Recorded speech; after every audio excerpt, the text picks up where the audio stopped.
Alléluia. Amen. Alléluia. Amen. Alléluia. Amen. Dieu soutenant le parfum nous. Amen. Ce matin. Niama se font brigandi. Je ne connais pas, je ne maîtrise pas bien la langue fond. Mais c'est bon que tu physique. C'est vous maîtrisez au point là. Dieu soutenant mais. Amen. Pour mettre un temps. C'est Dieu qui a fait son plan. Si vous le voyez au milieu de vous ce matin, ne soyez pas étonnés. Dieu a déjà choisi la jeunesse avant la création des cieux et la terre. On allait déjà venir ici depuis. Et puis on faisait le programme.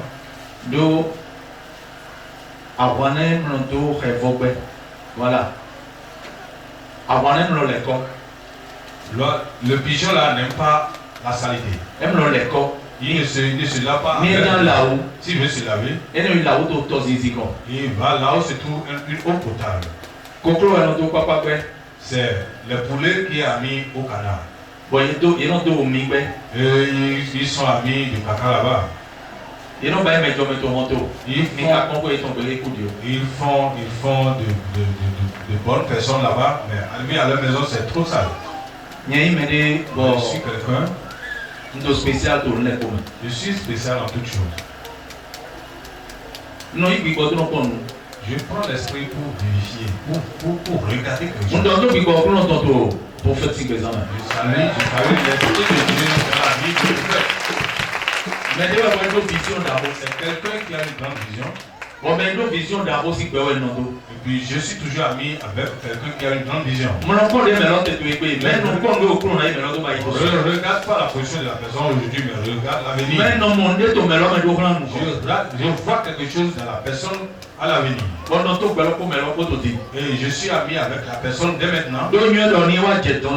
Parce que je sais qu'arrivé là-bas, il va me tirer. Mais vous ne connaissez pas la valeur de celui qui est devant vous. Non, de celui qui vous dirige. Prophète. Je ne connais pas celui. L'esprit envers votre Dieu, vous allez savoir.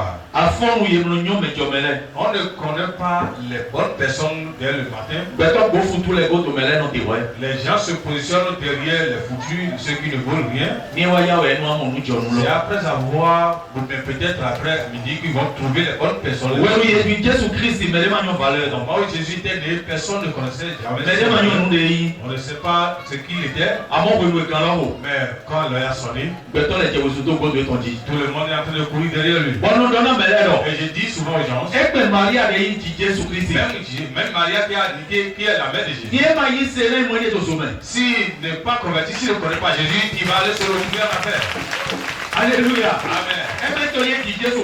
Pas parce qu'il a mis au monde Jésus que c'est fini. Si il n'est pas converti, elle va se retrouver en enfer. Donc, et votre prophète, c'est une grande personne. Je vais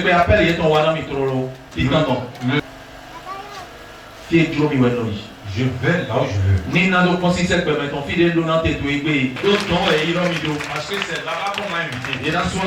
Ils vont me payer là-bas. Et je vais jouer là-bas. Et puis, mon frère Inyas a dit non. Là où on avait décidé d'aller, c'est là-bas qu'on va partir. Nous n'allons pas suivre l'argent. Et puis on est venu ici. Je suis venu par le ciel ce matin. Le message qui soit souvent ici, si tu prends ça et tu prends la foi, ça va changer totalement ta vie. Je me demande s'ils comprennent. C'est moi qui disais ce genre de choses dans mes chansons et les gens disent que ce sont des incantations. Il a dit, toi tu n'es pas convaincu. Il est en train de parler de Jésus seulement. C'est à ton là que je vais renforcer. C'est mon pouvoir. C'est moi qui qu'on a donné. Si ça me plaît, je vais encore guérir. Si ça me plaît, je vais encore enfoncer. Dieu a divisé la chose en deux. Et à Gaton, Il est en haut là-bas. et c'est Donami. Il nous a donné la terre. Somme 115, verset 16. Somme 115 a dit Dieu est assis au ciel. Il a donné la terre au fils de l'homme. Si ça me plaît, je vais terrasser tout l'arbre. Si ça me plaît, je vais encore planter. Si ça me plaît, je vais tuer. Si ça me plaît, je vais laisser à lui. J'ai la possibilité. Je suis comme enfant de Dieu. Personne ne peut jamais ramasser les sables de mes pieds. Il n'y a pas le pouvoir sur la terre. Il n'y a pas la puissance sur la terre. Il n'y a pas l'évolution de la science. Et qui peut me confronter? Parce que je suis cette différence de celui qui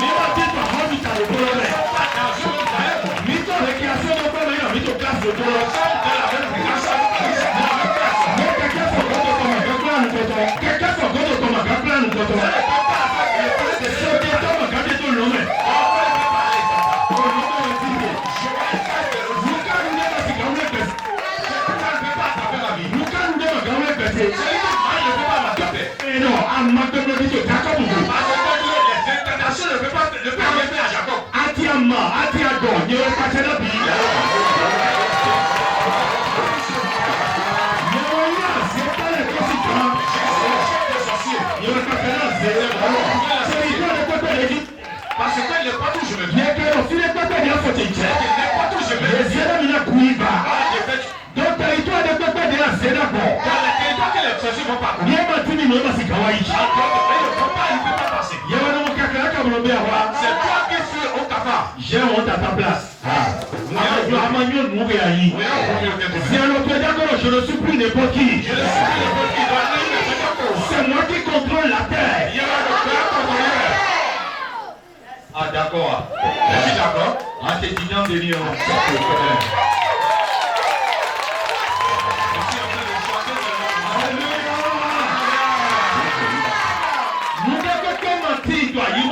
Il n'y a pas la chose là dans ce monde qui n'est pas écrite dans le monde.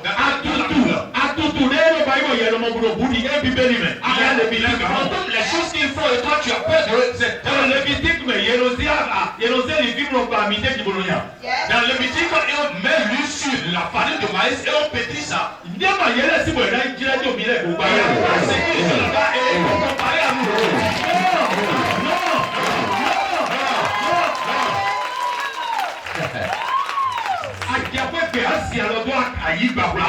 On va taper la tête 3 fois. Tu vas dire ça, écoute-moi. Si je suis enfant de Jésus a racheté qui te parle. C'est le sang, c'est l'enfant du sang de celui qui a piqué enfoncé.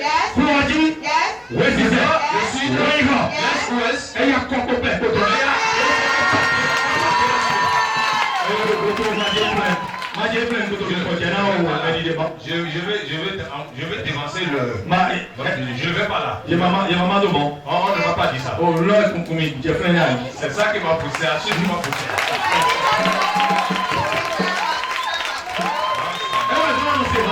C'est pourquoi tu entends souvent.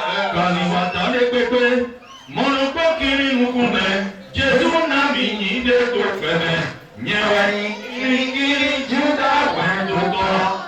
Ana tonu niwea, yemlo tonu mais ils sont kiri wendoe. Ana tonu niwea. God, you know, do I not some you? We who mau you know me.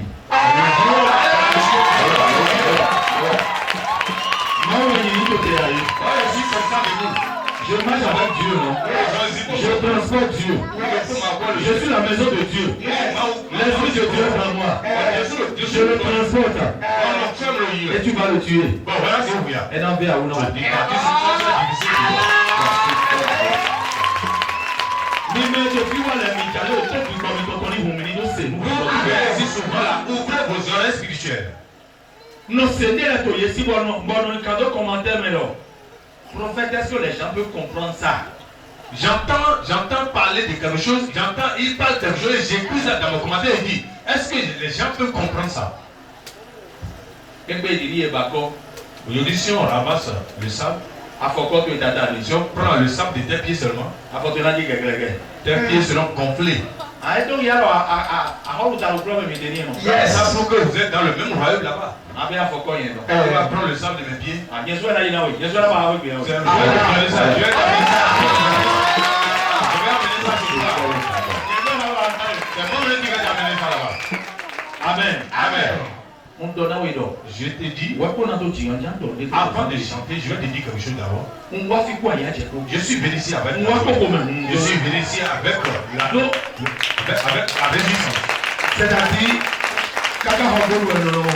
j'habite à Hobon, à Potongo. derrière Wando, là-bas. C'est là-bas, c'est loin, l'endroit est loin. C'est loin. Mais j'ai dit, je vais venir ici. Je vais venir ici.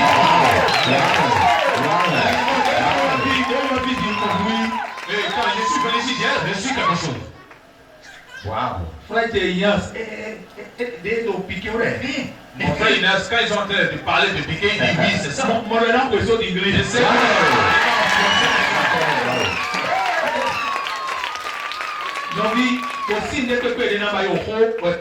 Mes frères et sœurs, c'est la parole qui gouverne toutes choses sur la terre. Si tu as la parole, tu as toutes choses. Nous mangeons seulement la parole. C'est la parole que nous mangeons en allant. C'est la parole qui est notre protection. La parole a tué beaucoup de personnes. La parole a assujetti beaucoup d'enfants d'ici. La parole a tué beaucoup de maris. Et ils n'ont plus de valeur. La parole a gâté beaucoup de femmes. Parce que si vous vous levez, vous parlez, vous prononcez des mauvaises paroles. Sur vos maris, sur vos enfants, sur vous-même. Et on se demande si ça serait bien pour vous-même. Je te dis que si Jésus est vivant, et que son esprit est vivant, 2027, au janvier, dans ce mois-ci, maintenant carré quelqu'un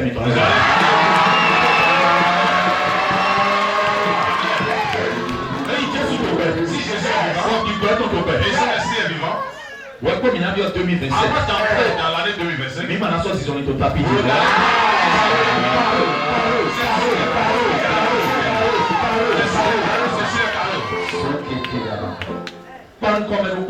faut faire face à quelqu'un. Il faut faire face à quelqu'un. Vous allez parler avec la foi. Il faut choisir ce que tu veux. Et tu vas parler, tu vas dire ce que tu veux dans ta vie. C'est la parole là que tu vas te faire parler. Si je dis ça, tu vas répéter. Tu vas dire au nom de Jésus. Tu vas appeler le nom de tu vas dire, moi, telle personne, je suis en train de te dire. C'est bon?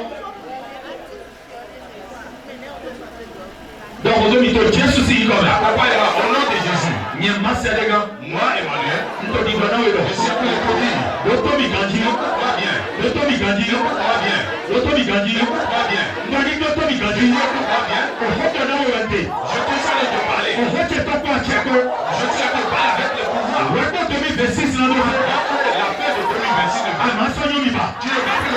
Jésus va changer situation.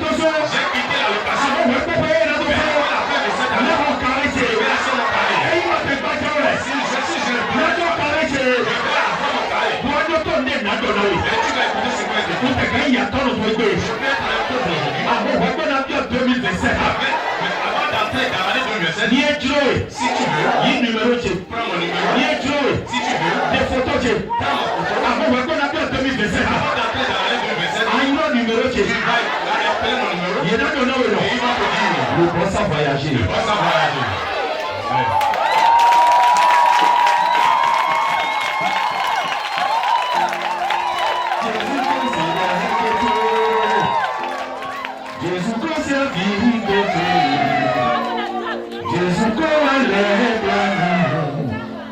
présente comment vivre. Jésus n'a rien mieux. Jésus n'a rien mieux.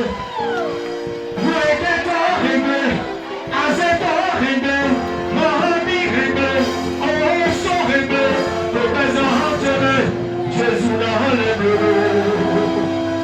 Nous étions libérés.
Baby, it's okay. Baby, it's okay. Family, it's okay. He does what I know. We're going to me. Get good, but I do. Family, it's okay. Mama, check it out. Baby, girl. Baby's okay. Baby's okay.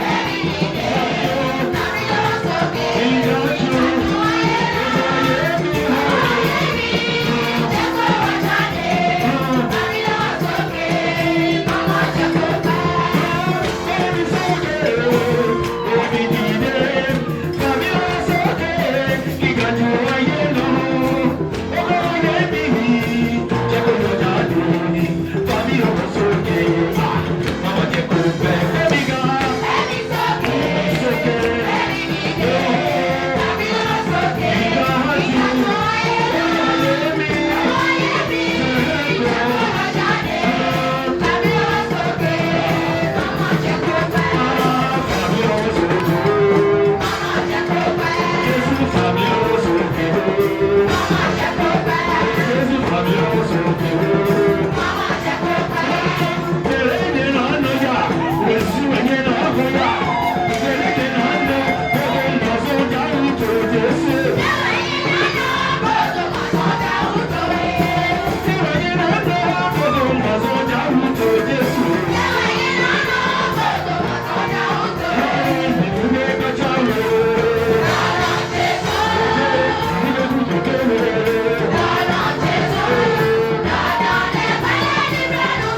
Aya Tcheloma n'a pas son présent.